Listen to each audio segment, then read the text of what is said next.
గౌరవనీయులైన ముఖ్యమంత్రి వర్యులు రేవంత్ రెడ్డి గారికి నమస్కారాలు సార్.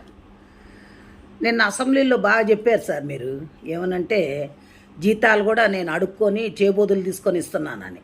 అంత దుస్థితి ఎందుకు పట్టింది? కేసీఆర్ గారు తప్పు చేశారు కాదనట్ల. మరి ఆనాడు అసెంబ్లీ కట్టేటప్పుడు మీరు ఎందుకు అడ్డపడలేకపోయారు?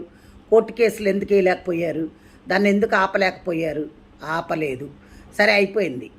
మేము ఎంప్లాయీస్ కట్టే ట్యాక్సులతోటి మిమ్మల్ని ఉచిత పథకాలు ఎవడు పంచమన్నాడు? ఉచిత పథకాలు ఎందుకు?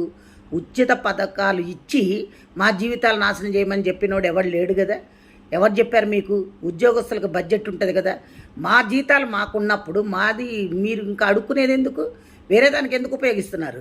ఫ్రీ బస్సు ఎవరు పెట్టమన్నారు?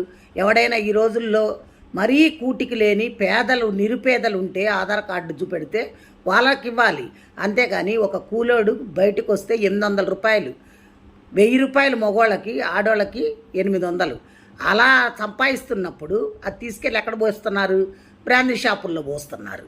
అదే నువ్వు ఈ ఉచితాలు పెట్టకుండా ఉద్యోగాలు వచ్చే పొజిషన్లో చేసుండి ఇండస్ట్రీస్ తీసుకొచ్చుంటే కంపెనీల్లో ఉద్యోగాలు వచ్చేవి చేసేవాళ్ళు. అసలు ఇవన్నీ ఎందుకండి? 150 మంది మీరు ఎమ్మెల్యేలు ఎమ్మెల్సీలు అందరూ ఉన్నారు కదా, మీ జీతాలు బంద్ చేసేయండి. మీకు జీతాలు ఎందుకు? 10 కార్లు ఎందుకు? మీ సొంత పైసలు పెట్టుకొని వాడుకోండి. కోట్లు పెట్టందే మీరు ఎమ్మెల్యేలు కావట్లా. అలాంటప్పుడు మీకు అన్ని వసతులు కావాలి, 1వ తారీఖు జీతాలు కావాలి, మీరు ఫండ్స్ కావాలి, మెడికల్ బిల్స్ కావాలి, అన్నీ కావాలి. ప్లెయిన్లో ఊరికనే తిరగాలి, ఇవన్నీ కావాలి. ఇవన్నీ ఎక్కడి నుంచి వచ్చినాయండి? ప్రజల సొమ్మండి, మేం కట్టే ట్యాక్సులు అండి. మా ట్యాక్సుల పైసలు మిమ్మల్ని ఉచితాలుగా వాడుకోమని చెప్పినోడు ఎవడు? ఏ రాజ్యాంగంలో రాసిందో చెప్పండి. మీరు ఇవన్నీ కానీ చేస్తే ఇప్పుడు మేము రిటైర్డ్ అయిన వాళ్ళకి కనీసం పైసలు కూడా ఇచ్చే స్థితిలో లేరు మీరు. ఇది ఒక చట్టం దాండి. స్టేట్ కానీ సెంట్రల్ కానీ మీ ఇష్టం వచ్చినట్టు వాడుకొని మాకు ఉచితాలు ఇస్తున్నాం, మీకు ఉచితాలు ఇస్తున్నాం అని చెప్తున్నారు. ఉచితాలు ఎవరికి ఇస్తున్నారు? ఉచితాల పేర్లతోటి మీ కార్యకర్తలకి దోసి పెట్టుకుంటున్నారు. అంతేగాని మీరు ఎవరికి ఏం చెయ్యట్లే, న్యాయం జరగట్లే అక్కడ.